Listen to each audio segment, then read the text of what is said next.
Salam jumpa para pemirsa setia TVRI Stasiun Nusa Tenggara Timur dimanapun Anda berada. Jumpa lagi bersama saya Dr. Teresia Dian dalam program spesial Solusi Sehat Persembahan TVRI Kebanggaan Stasiun Nusa Tenggara Timur. Dan kurang lebih selama 1 jam ke depan, saya akan menemani Anda dengan berbagai informasi inspiratif seputar kesehatan. Dan tentunya saya tidak sendiri, saya sudah ditemani oleh seorang pakar yang luar biasa. Dan tentunya hari ini kita akan membahas sebuah topik. Ada apa dengan dengue? Langsung saja kita undang pakar kita yang luar biasa, Dr. David Wow, spesialis anak. Dokter, selamat datang di Solusi Sehat, Dok. Terima kasih. Iya, Dok. Gimana kabarnya, Dok? Kabar saya baik, Dok. Baik ya, Dok ya. Oke, Dok. Ini mungkin dokter boleh nih memperkenalkan diri, menyapa Sobat Solusi Sehat di rumah nih, Dok. Selamat siang, Sobat Solusi Sehat TVRI NTT. Saya Dr. David Victory Wow, spesialis anak. Saya dokter spesialis anak yang bertugas di Rumah Sakit Umum Kartini Kupang, berpraktek setiap hari.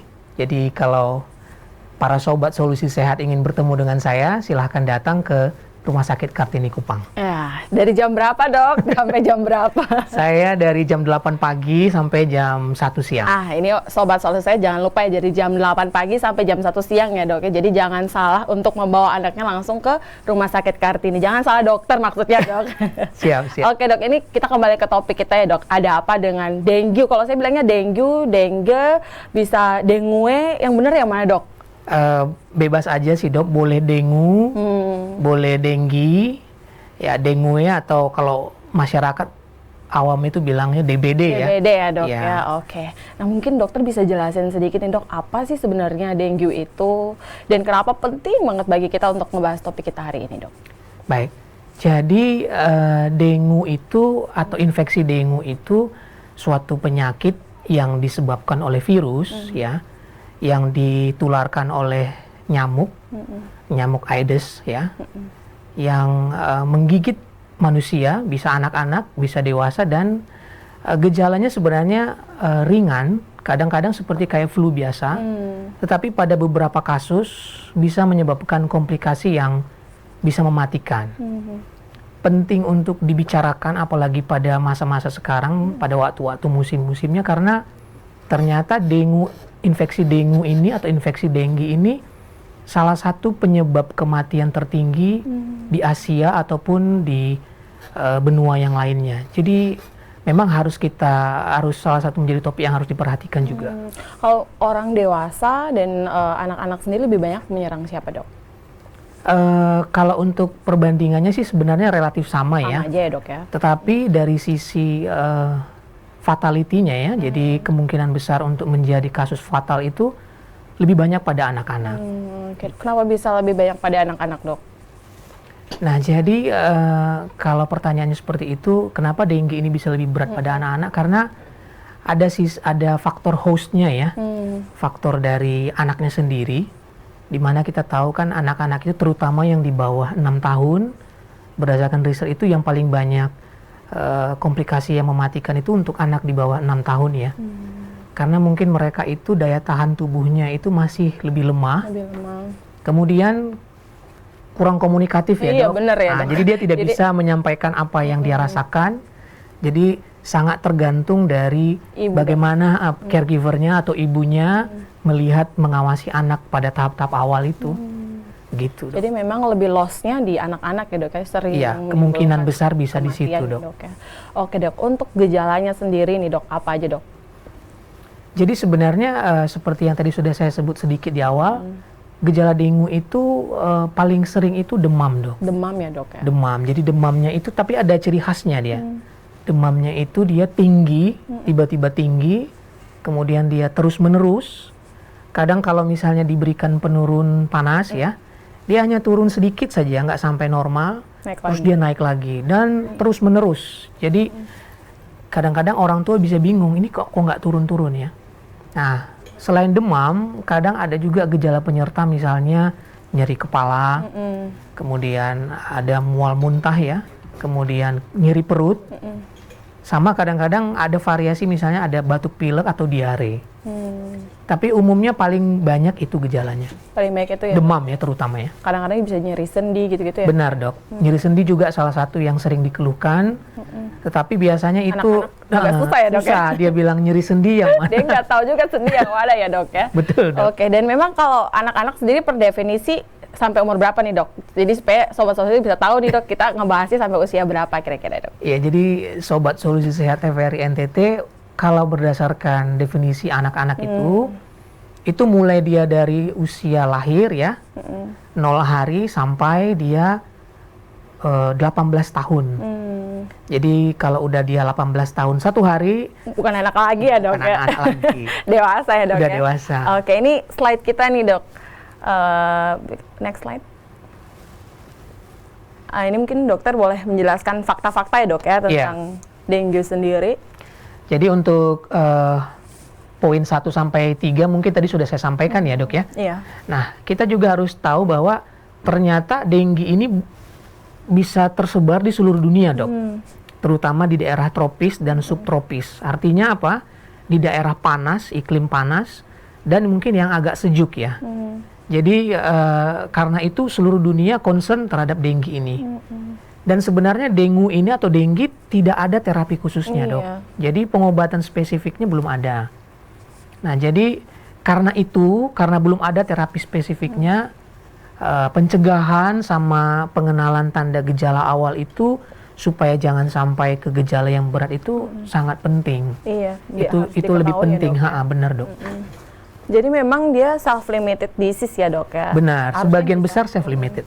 Harusnya bisa sembuh sendiri ya dok ya? Betul. Jadi memang nggak ada pengobatannya dok? Ada lah dok ya? Oke dok, next slide. Nah ini menarik juga nih dok ya, udah ada vaksinnya juga ya dok? Iya, jadi karena ini kasusnya sangat banyak dan menyeluruh ya, jadi bebannya terhadap ekonomi itu kan besar ya. Akibatnya dipikirkanlah cara pencegahan berupa vaksin, dan sudah ditemukan vaksinnya dok, dan sudah ada di Indonesia. Sudah ada ya dok ya? Sudah ada, jadi dia juga mengcover 4 varian virus dengue itu, jadi komplit. Nah, jadi tidak usah khawatir kalau memang misalnya mau menggunakan vaksin itu. Oke. Nah jadi bagi Sobat Solusi Sehat juga perlu tahu bahwa virus dengue itu ada 4 dok. Iya. Jadi masing-masing virus itu bisa menyebabkan gejala infeksi dengue. Nah, tapi memang ada satu strain yang agak terkenal, dia sering menyebabkan fatalitas ya.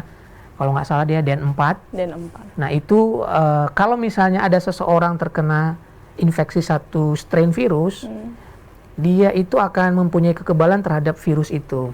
Tapi dia punya namanya cross immunity ya, kekebalan silang terhadap virus lain, tetapi hanya sifatnya sementara. Jadi itu juga bisa menjelaskan kenapa berulang ya dok? Benar. Anak saya udah pernah kena dengue kena DBD, tapi kok kena lagi? Oh iya, itu mungkin salah satu penjelasannya.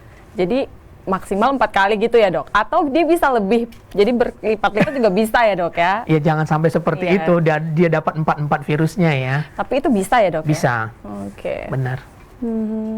Ya udah jelasin ya tentang cross immunity. Ini yang mempengaruhi si IGFT ini ya dok ya? Iya, jadi ini agak menarik ya dok ya. Itu poin kedua itu, jadi kan yang mencari makan atau yang menggigit manusia itu yang betinanya. Yang wanita ya dok? Nih itu kan. Ya, yang betina. Memang jamuk betina agak apa ya? Agak usil dok. Agak ganas ya. Jadi dia itu kalau lagi fase mau dia bertelur, dia akan agresif. Maksudnya agresif itu dia akan sering menggigit. Sehingga akan banyak orang pada suatu daerah itu yang bisa terkena gigitan dalam satu waktu. Makanya bisa klaster. Jadi kita jangan kaget menemukan misalnya di daerah tertentu, contoh Liliba, tiba-tiba ada yang kumpulan orang yang demam berdarah. Mungkin saja itu disebabkan oleh satu nyamuk. Atau beberapa nyamuk yang lagi memang mau bertelur dia atau mau menggigit gitu. Nah ini mitos atau fakta nih dok, berarti DBD itu menular atau enggak dok? Nah jadi sebenarnya DBD itu bukan menular dok. Jadi memang nyamuknya yang menggigit banyak orang sekali waktu. Jadi virusnya sudah ada di nyamuknya. Dia gigit satu, dia pindah orang lain, dia pindah orang lain. Akibatnya kenalah rame-rame begitu. Jadi bukan menular ya. Jadi kan kalau biasanya dok ya, misalkan saya duduk di sini, saya juga seorang penderita DBD misalkan ya dok ya. Saya kegigit nyamuk. Jadi sebenarnya nyamuknya udah ada si virusnya kan dok ya? Bukan karena saya kan. Jadi kalau dia menggigit dokter, ya emang karena nyamuknya udah bervirus ya dok ya? Benar dokter. Oh, jadi memang penderita DBD jangan dijauhi dan jangan disembunyikan di rumah ya dok ya? Iya, karena malah nanti akan membuat risiko bagi tetangganya. Benar. Dengan kita tahu bahwa sudah ada yang kena DBD di suatu tempat, itu harusnya menaikkan kewaspadaan kita. Jadi bareng-bareng gitu dok. Jadi nggak boleh sendiri-sendiri.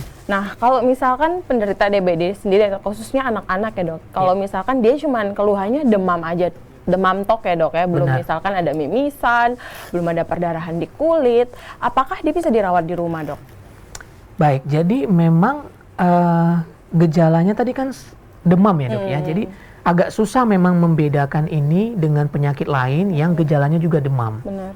Jadi kalau misalnya ada seorang anak dia demam, kondisinya masih aktif, masih mau makan, mau minum ya, secara umum baik, tidak apa-apa dirawat di rumah.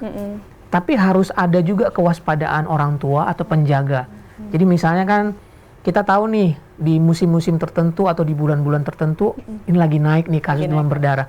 Jadi harus ada juga kewaspadaan kita. Oh jangan sampai ya kok demamnya terus-terusan ya. Nah, kita harus waspada. Oh ini jangan-jangan demam berdarah. Periksa begitu. Kalau di rumah dirawatnya bagaimana? Berikan dia banyak minum dok. Terus kemudian makan sebisanya, istirahat. Dan perhatikan kondisi anak. Apabila ada tanda bahaya, warning sign, misalnya dia mengeluh nyeri perut, atau anaknya muntah, itu periksakan anaknya ke vaskes terdekat. Berarti kalau udah warning sign tidak bisa dirawat di rumah ya dok? Iya benar. Kalau masih demam tok, mungkin hari pertama, hari kedua masih bisa gitu ya dok? Masih bisa diobservasi di rumah. Oke, next slide.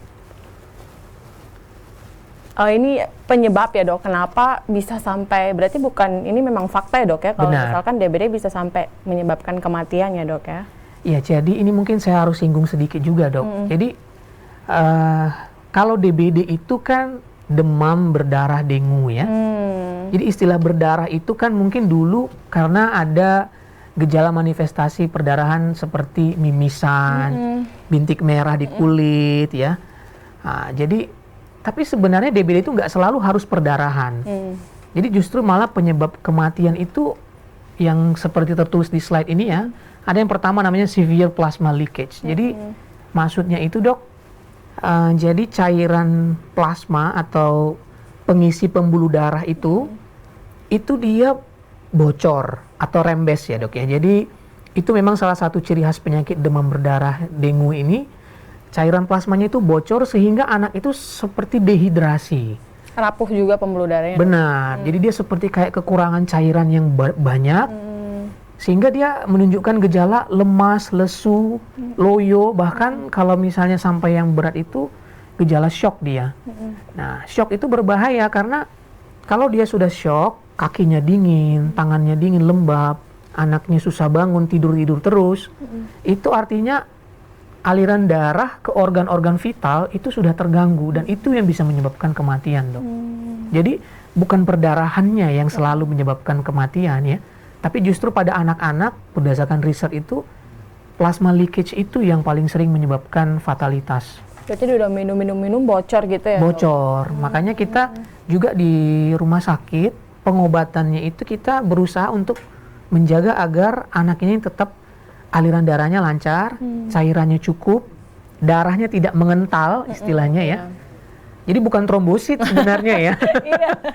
Bukan trombosit. Jadi orang tuh aduh dok, trombositnya berapa dok? Turun dikit aja dok. Worry-nya itu loh. Sebenarnya bukan itu yang lebih kita khawatirkan sebagai dokter ya. Tapi kekentalan darahnya. Jangan sampai terlalu kental itu malah lebih berbahaya. Itu. Iya dok, nanti pasti kita akan masuk sampai ke trombosit juga dok ya. Yang kedua hemorrhage ya dok, atau itu yang perdarahan ya dok. Biasanya bisa dari mana aja tuh dok bleeding atau perdarahannya? Kalau dia sudah berat, perdarahannya bisa dari mana aja. Bisa keluar dari hidung, bisa muncul di kulit berupa bercak merah ya, petekie, bisa juga perdarahan dari saluran cerna, itu yang fatal ya. Karena perdarahan saluran cerna kan nggak kelihatan dok, kecuali udah banyak. Yang lebih fatal lagi misalnya perdarahan di otak. Nah, ada yang kasus seperti Sampai itu. ke otak ya dok? Benar, perdarahan di dalam kepala ya. Misalkan tiba-tiba udah nggak sadar gitu Benar. dok, cari tahu, oh ternyata Sudah virus perdarahan. dengue ya penyebabnya. Oke dok. Kalau misalkan dok mimisan di rumah dok, biasanya anak-anak dulu langsung ditengadahin kepalanya dok ya. Ibunya langsung pegang hidung di ini, tengadahin. Itu gimana dok? Bener apa enggak dok itu tata laksana yang kayak gitu? Jadi sebetulnya pertama kalau kita menemukan seorang anak mimisan itu jangan panik ya. Ya itu gampang-gampang susah ngomongnya, jangan panik ya. Tapi usahakan tetap tenang. Kemudian kalau anaknya dalam posisi belum aman, amankan dulu. Kemudian sebenarnya dia harus agak kita tundukin malahan. Ya betul. Jadi kenapa? Supaya aliran darahnya itu jangan malah Balik ke balik ke saluran belakang nafas ya, dok. masuk ke saluran nafas benar. Kemudian kita bisa lakukan pijatan atau jepitan di ujung bagian hidung ini supaya perdarahannya berhenti. Tahan sekitar 2 menit, 3 menit, bernafas aja dari mulut. Nanti kita lihat apabila darahnya sudah berhenti, jepitannya bisa dilepaskan. Lepas ya dok. Jangan panik. Setelah itu bawa ke rumah sakit. Benar. Ya kalau memang masih ada sedikit darahnya mengalir, memang berarti butuh bantuan pengobatan ya dok. Jadi perlu diperiksa di rumah sakit. Karena yang paling sering mimisan di rumah ya dok. Mimisan. Kalau yang di kulit itu dok, biasanya dia bisa muncul seluruh tubuh atau memang ada ciri khasnya? Bisa muncul bagi mata yang terlatih ya. Iya. Bagi mata yang terlatih itu bisa kelihatan di tangan Tangannya dok. atau di dada dan di perut ya. Nah, tapi hati-hati jangan juga dirancukan dengan gigitan nyamuk ya. Ya karena ada gigitan nyamuk yang Iya, bikin. dok. Karena pernah ya ada orang Banyak tua yang juga panik kasus ya kayak dok. gitu ya dok ya. Dibawa ke saya, dok, ini anak saya demam berdarah dok. Kenapa? Ini saya ada bintik-bintik, mana saya lihat. Ternyata bekas gigitan nyamuk. Ya, karena bedanya itu dia bercak ya dok, jadi tidak ada tonjolannya, Gundukan gitu ya, dok, ya. dia rata kayak kulitnya, terus biasanya kalau diregangkan dia nggak hilang merahnya, sederhananya gitu. Oke dok. Infeksi sekunder ya dok ya, juga bisa ya dok ya. Ya mungkin pada saat dia mengalami itu, dia kemudian dapat infeksi yang lain ya, pneumonia atau infeksi saluran cerna, kadang-kadang itu memperberat kondisinya, jadinya membuat risiko dia mengalami perburukan itu lebih besar. Penurunan kekebalan tubuh juga ya dok. Benar. Multiple organ failure tadi kayaknya dokter udah singgung juga ya. Ya, ini mungkin akibat dari shock itu ya dok. Oke, next slide. Nah ini berarti 4 besar ya dok ya, yang bisa sampai bikin kematian ya dok ya. Iya, ini yang paling sering menyebabkan kematian pada infeksi dengue. Tapi kasusnya nggak sedikit ya dok ya. Kalau di musim sekarang ini, kapan sih dok ibu itu harus aware, oh ini anak saya demam, kemungkinan dengue nih. Apa hanya karena setelah demam langsung dibawa, terus anak usia berapa sih dok yang harus kayak bener-bener, kita harus aware gitu dok? Jadi kalau misalnya seorang anak ya sudah mengalami demam, sebenarnya sah-sah aja ya dok. Kalau orang tua baru demam anaknya dia bawa periksa, itu nggak masalah. Mau lakukan pemeriksaan lab juga boleh, silakan aja. Misalnya baru demam nih hari ini. Tapi biasanya perubahan itu tidak terlalu terlihat. Perubahan di dalam hasil labnya itu. Nah, kalau misalnya ada seorang anak, kita sangat menganjurkan pemeriksaan itu dilakukan di hari ketiga atau hari keempat setelah dia demam. Jadi ibu-ibu atau sobat solusi sehat NTT sangat penting untuk mengetahui kapan mulainya anak itu demam. Saya selalu tanyakan itu kepada setiap pasien saya, kapan, mulai hari apa, dan jam berapa. Karena itu kita akan bisa hitung, kita bisa antisipasi. Kalau sudah 3 hari, bawa aja periksa. Periksanya apa? Bisa periksa darah lengkap, begitu ya. Nanti dilihat di situ apakah ada perubahan. Kalau misalnya ada sumber daya, misalnya pemeriksaan untuk demam dengue ya, demam denggi, periksa misalnya penandanya, misalnya NS1 ya. Ya tergantung apa yang ada. Untuk di hari ketiga itu sangat sensitif dan spesifik. Jadi akan sangat membantu. Oke, jadi memang kalau udah demam udah lebih dari 2 hari, Iya. 2-3 hari ya dok ya, Benar, harus segera langsung dibawa ya dok. diperiksakan. Oke, memang topik ini sangat menarik ya dok ya. Dan sekarang saya dengar-dengar di Kupang ini udah ada salah satu pencegahan ya dok ya yang lagi diterapkan, mengikuti dari secara nasional gitu dok. Mungkin dokter bisa menyinggung sedikit dok tentang pencegahan, gimana kita mencegah kasus dengue sendiri. Baik, jadi karena ini menjadi salah satu beban kesehatan yang besar di Indonesia ya, jadi kan pemerintah berusaha untuk mengurangi itu. Nah, ada beberapa yang sedang dijalankan sekarang, kalau tidak salah saya dok di Kupang ini. Pertama itu mengenai penggunaan nyamuk berwolbachia. Jadi nyamuk berwolbachia itu sudah pernah sebenarnya dilakukan, sudah berjalan dok di tempat lain ya. Cuman mungkin baru sekarang dia masuk ke NTT. Jadi intinya nyamuk berwolbachia itu dia akan masuk parasitnya itu ke dalam tubuh si nyamuk Aedes aegypti tadi. Nah, ketika nanti nyamuk yang sudah berwolbachia ini dia kawin dengan nyamuk demam berdarah yang lain dan itu kena, maksudnya Wolbachia-nya itu berpindah, maka ngeblok ini ya, dok ya. semua keturunannya akan berwolbachia. Nah, kalau keturunannya berwolbachia ini nanti virusnya itu tidak bisa hidup dok. Jadi seperti kayak kompetitor alaminya. Manfaatnya apa? Karena dia tidak bisa ditinggali oleh virus demam berdarahnya, maka nyamuknya tidak akan menularkan lagi. Nah, itu sekarang sedang berjalan, ongoing, tetapi saya bisa sampaikan bahwa di beberapa tempat seperti di Yogyakarta ya, itu dari penelitian sampai proyek yang berjalan selama 5 tahun, itu bisa menekan katanya sampai 60%. 60% ya dok? Angka kejadian demam dengunya, jadi sangat signifikan. Nah, itu pertama. Kemudian yang kedua, mengenai vaksin dong. Jadi kita harus bersyukur juga ya. Ternyata vaksin itu sudah ada dan vaksin itu sekarang sudah bisa digunakan oleh anak-anak mulai dari usia 6 tahun. Nah, ini dia memang masih dulu dari usia 6 tahun sampai dewasa usia 45 tahun. Jadi memang sayangnya sih penelitiannya masih belum untuk yang di bawah 6 tahun. Tapi ya setidaknya itu akan membuat mengurangi ya? Iya, mengurangi angka kejadian. Lebih baik ada gitu ya dok ya? Benar, karena kan repot ya kalau satu rumah ada yang 3 tahun, ada yang 6 tahun, 9 tahun, ketemu semua kena demam dengue kan repot. Benar ya dok.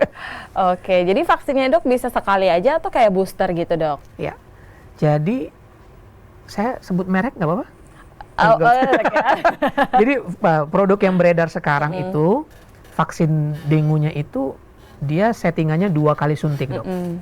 Jadi 2 kali suntik dengan jarak vaksin 1 ke vaksin 2 itu sekitar 3 bulan. 3 bulan ya dok ya. Nah, cuman memang ini masih belum masuk dalam program imunisasi nasional dok saat ini ya. Tapi ada berita baiknya, sepertinya ini sekarang sedang diusahakan, dirisetkan vaksin ini efektivitasnya apakah bisa masuk ke program imunisasi nasional. Jadi mudah-mudahan ya dok ya. Kalau bisa kan sangat membantu sekali ya. Bener banget dok. Iya. Oke, kita kembali ke slide ya dok ya. Jadi tadi kayaknya udah banyak dokter jelasin juga ya dok ya.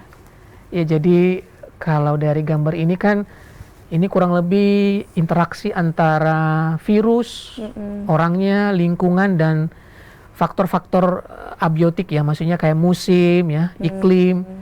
Inilah yang membuat kenapa bisa suatu daerah itu atau orang itu menderita penyakit demam dengue atau demam berdarah ini.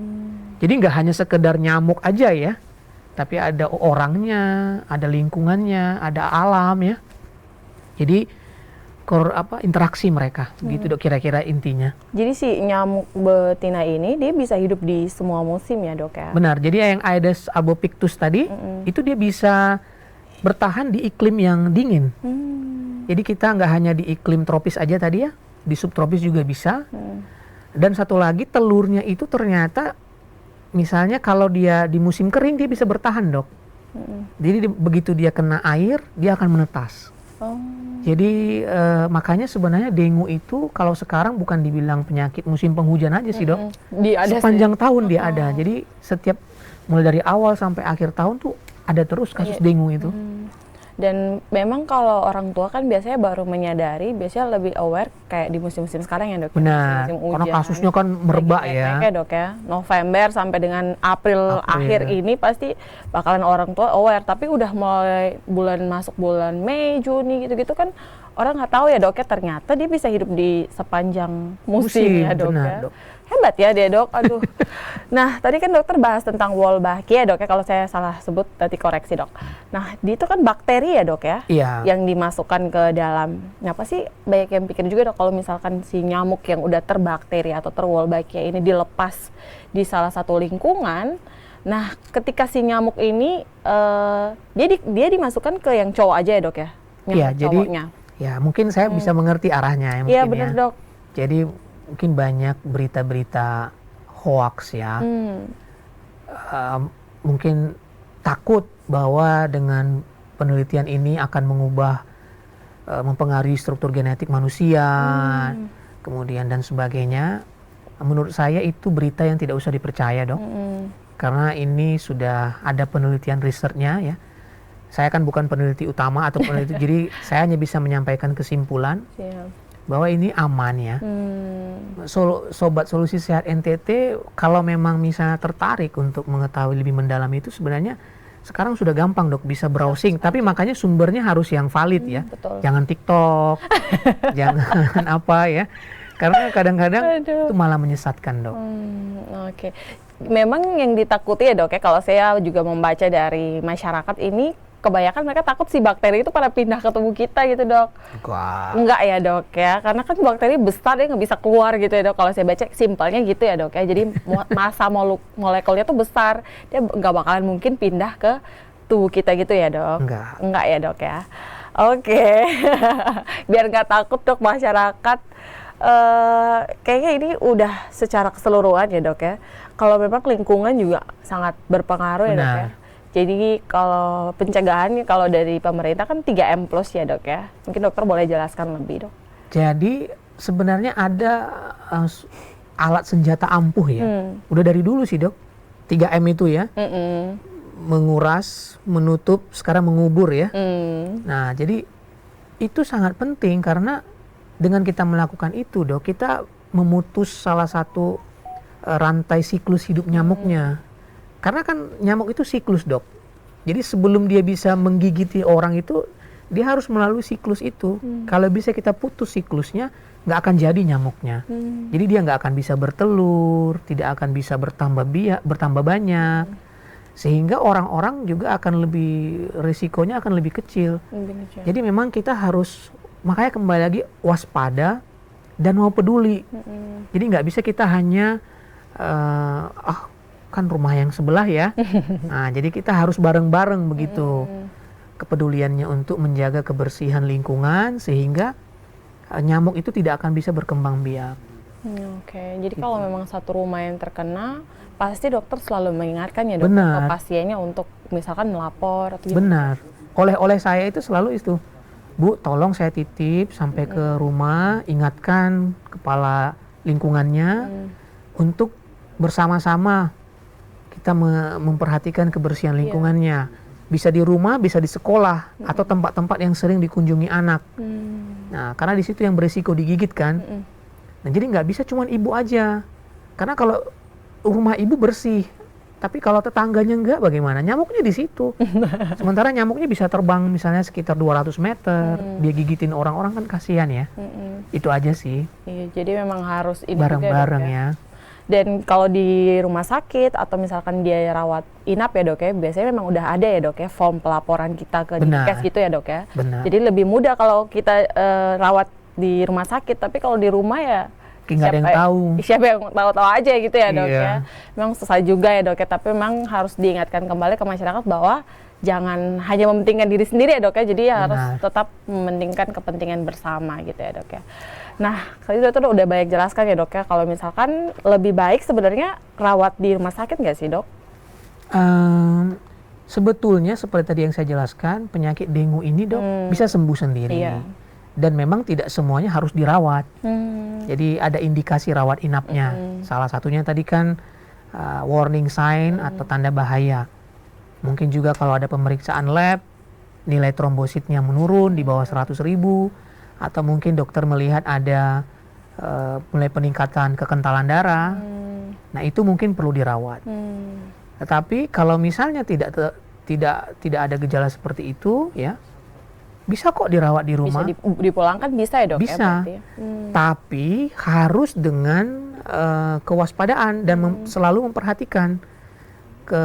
Karena begini dok, kita memang nggak benar-benar tahu nih ini bakalan jadi apa gitu. Jadi ibaratnya kita kayak menunggu menerima kado aja, dalamnya kayak apa kita nggak tahu. Bisa aja di luar bungkusnya bagus, tapi begitu dibuka zong ya.